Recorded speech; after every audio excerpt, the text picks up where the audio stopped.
Shri Krishna Chaitanya Prabhu Nityananda.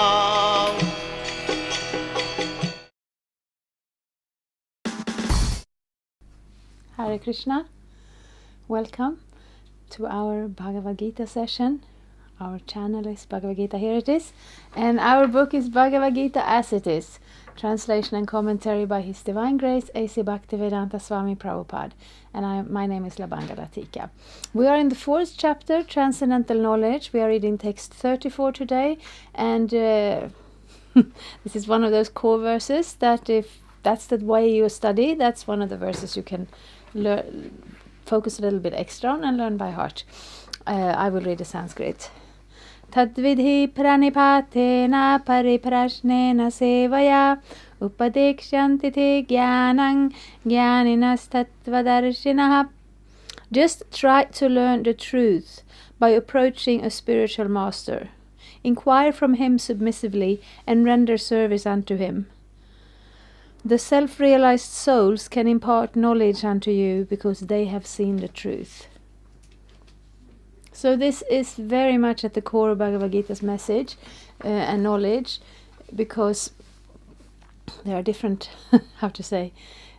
parts of knowledge. Because the knowledge in and of itself, especially in Bhagavad Gita, we learn that we are that spirit soul that is different from the body and that is eternally connected to the Supreme Soul, the Supreme Personality of Godhead, Krishna. And then there are many aspects of that knowledge, tattva. We understand the categories of the material world, of the spiritual world, of different steps. But then one very important part of knowledge is how do we get this knowledge? Because we know Bhagavad Gita is a very famous book. It's been here for 5,000 years, basically, available to, especially nowadays, available to anybody. Still we find Bhagavad Gita translations that are not in line with Krishna's instructions. It takes the word from Krishna, turns them into poetry, turns them into mysticism, removes them from that very practical platform that they're actually spoken on. And why is that? Because this element is lacking. Krishna, our relationship to Krishna, is one of loving service, of dedication, of single-mindedness. And it's kind of a big change. It's like when you have one of those huge ocean-going vessels. If you want to turn it around, it doesn't just turn like that. It's a kind of a process, because it already has its momentum, is already going in one direction. And in this material world, we're going in another direction. We're going away from Krishna. That's why we come here. And that attitude is so ingrained with us that it becomes second nature. So in order to develop that loving service to Krishna, we need a little help. And that help, Krishna has sent it in the form of the spiritual master, because he or she is very close to Krishna, very dear to Krishna. And actually, this is the same for all of us. The little spirit soul sitting in the heart next to super soul. And super soul gives us impulses, but in a very respectful way. It's not like sometimes you see these old shows where somebody hypnotizes someone and then they jump on the stage and they think they are a frog or something. That's not how Krishna does it. He allows us to believe whatever we want to believe. So when we want to think we're separate from him, we're here without him, then that's what he allows us. When we have so many desires in this world, then that's what he kind of reminds us to go for it. So that change from being such a self-absorbed person in the illusion of this material world to coming back to that natural, spontaneous, loving relationship with God, it doesn't happen overnight. Or, I mean, maybe sometimes it does, but generally it doesn't happen overnight. So the spiritual master is here and then we practice on him. We practice that surrender, we practice that loving service, we practice that attitude of humility in a natural way, not in a forced way. I mean, you can maybe join the military and you have to learn humility there as well. Somebody will come and, practically speaking, beat you. And again, I haven't been in the military, but you watch these movies. Sir, yes, sir. You're subordinate, but there's nothing natural or spontaneous or loving about it. So with Krishna, it's totally different. And therefore, with the spiritual master, we learn how to apply Krishna consciousness from the example of that person. We get the specific knowledge by hearing and learning and asking questions. We train in that attitude of loving devotion towards the spiritual master, and also the spiritual master, who's already a very dear servant of Krishna. He brings our service to God, because Krishna doesn't have to accept, actually he doesn't accept anything material. He doesn't accept that attitude that, oh God, I will buy you now. I'm doing my dharma, I'm doing my religion, and therefore you have to give me what I want. No, or maybe yes, he does that. But that means if you enter into such a business deal with God, you don't get the real treasure. You don't get that real love of God. But when the spiritual master comes before Krishna and says, see, here is my disciple, he's your servant, here is that service, the very nice service, please accept it. And then Krishna accepts it, because then it becomes part of that loving exchange. So many ways it's a very important thing. I will now read the purport. Yes. The path of spiritual realization is undoubtedly difficult. The Lord therefore advises us to approach a bona fide spiritual master in the line of disciplic succession from the Lord himself. No one can be a bona fide spiritual master without following this principle of disciplic succession. The Lord is the original spiritual master, and a person in the disciplic succession can convey the message of the Lord as it is to his disciple. No one can be spiritually realized by manufacturing his own process, as is the fashion of the foolish pretenders.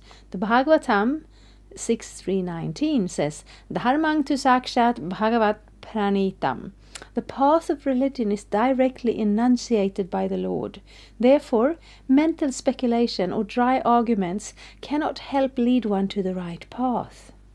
Nor by independent study of books of knowledge can one progress in spiritual life. One has to approach a bona fide spiritual master to receive that knowledge. Such a spiritual master should be accepted in full surrender, and one should serve the spiritual master like a menial servant, without false prestige. Satisfaction of the self-realized spiritual master is the secret of advancement in spiritual life. Inquiries and submission constitute the proper combination for spiritual understanding.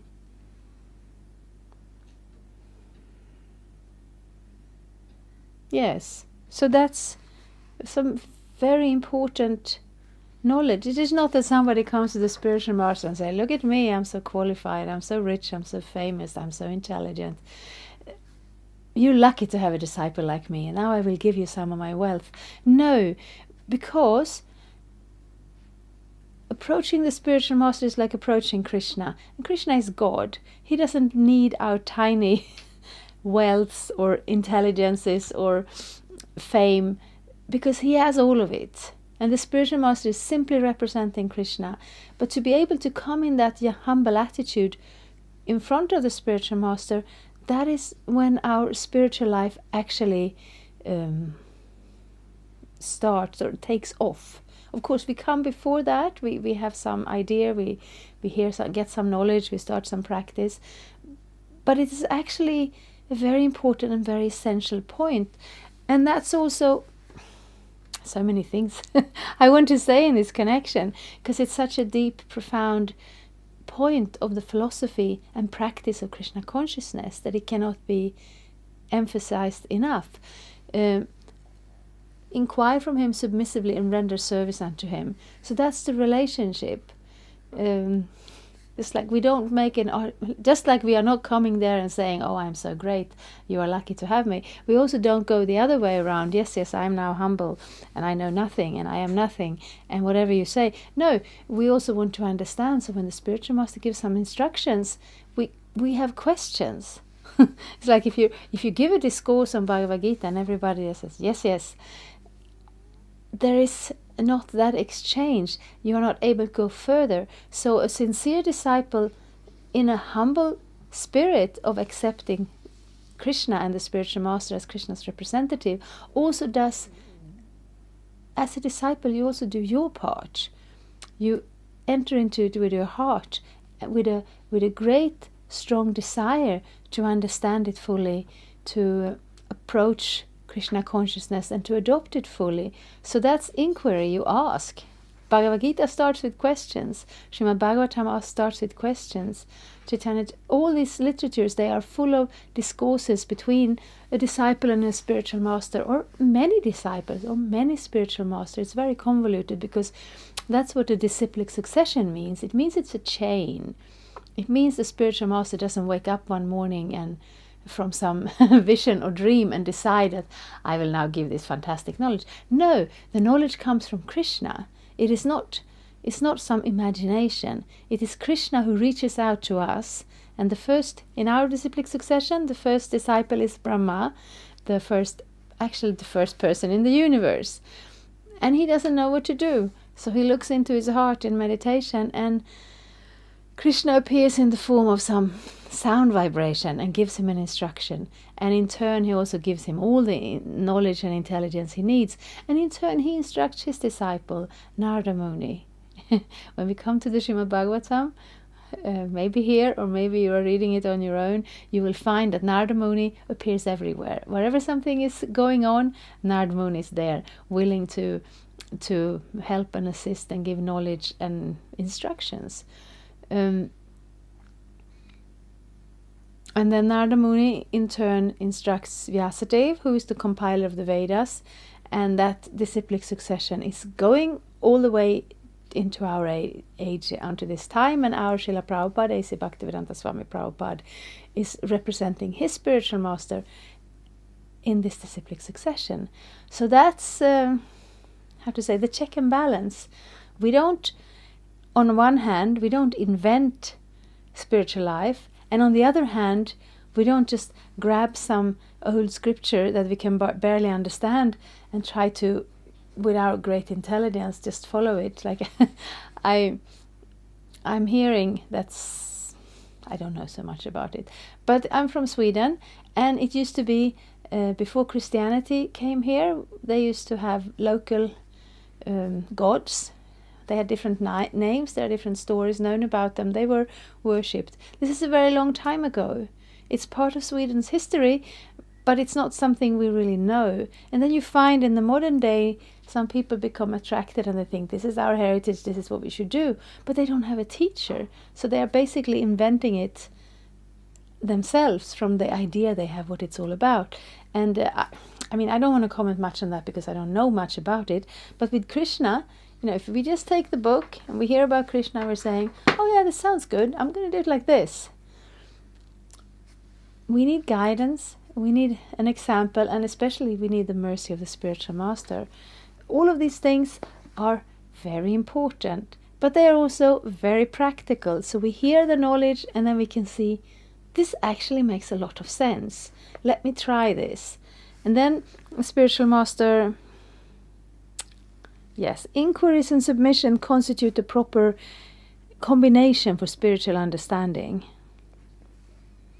Unless there is submission and service, inquiries from the learned spiritual master will not be effective. One must be able to pass the test of the spiritual master, and when he sees the genuine desire of the disciple, he automatically blesses the disciple with genuine spiritual knowledge, spiritual understanding. In this verse, both blind following and absurd inquiries are condemned. Not only should one hear submissively from the spiritual master, but one must also get a clear understanding from him, in submission and service and inquiries. A bona fide spiritual master is by nature very kind toward the disciple. Therefore, when the student is submissive and is always ready to render service, the reciprocation of knowledge and inquiries become perfect. So that's a little bit the description of a natural relationship, because it is a natural relationship. The disciple very much appreciates the fact that the spiritual master is there. It's sometimes compared to a, what are they called? Tortoise or turtle? Sweden, we have the same word, so I mix them up. But this animal with this shell around the body is swimming in the ocean. And if it comes up and somehow or another manages to come up with the head through a hole in a floating piece of wood, this doesn't happen every day. This is very unusual. And in the same way, connecting with a spiritual master is very unusual. But it's not impossible, because we all of us here in this world, we are very close to Krishna because Krishna is very close to us. He's in our heart. And when he sees the beginning of that sincere desire, he guides us so that we come in contact with someone who can give us more Krishna consciousness, who can help us to open our eyes to the spiritual knowledge with a torchlight of knowledge. That's one of the songs we are singing every morning. And also the sincere desire and sincere prayer by the disciple. It is not that we should accept the spiritual master because it's kind of like the fashion, or I heard you have spiritual masters, I also want a spiritual master. And I was like, why? Why do you want a spiritual master? We have to understand that, and we don't. The process is not. It's not an external thing. It's a very deep thing in the heart. It's a real relationship. So in that relationship, the disciple is very grateful and very appreciative of the spiritual master. And the spiritual master becomes very loving.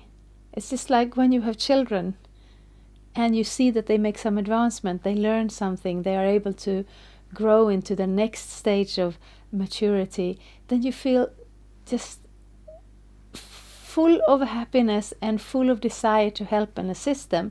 So that relationship is a natural thing. But we have to start with some basic knowledge. And then that prayer, that sincere desire, Krishna will hear it and will help us come in touch with such a person where we can connect in that way. And we will connect in this chain of disciples and spiritual masters that goes all the way back to Krishna. And in that way, we can wake up to our original spiritual personality in Krishna consciousness. So this verse, I mean, it's a very important verse. I will read it one more time, and then I will leave it with you to think about and to meditate where you are in your spiritual life, because there we go through different stages, but we start at some point to realize how important it is to develop Krishna consciousness, to develop that relationship to God. And the more we become sincere in that endeavor, we understand how important it is to find that person who can connect us to God. And that is the spiritual master. Tadvidhi pranipatena pariprashnena sevaya upadekshanti te jnanam jnaninas tattvadarshinaha. Just try to learn the truth by approaching a spiritual master. Inquire from him submissively and render service unto him. The self-realized soul can impart knowledge unto you because they have seen the truth. Thank you for watching.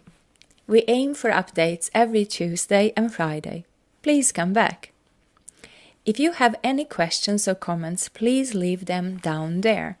We also have some links and information for you. And there is, of course, the subscribe button.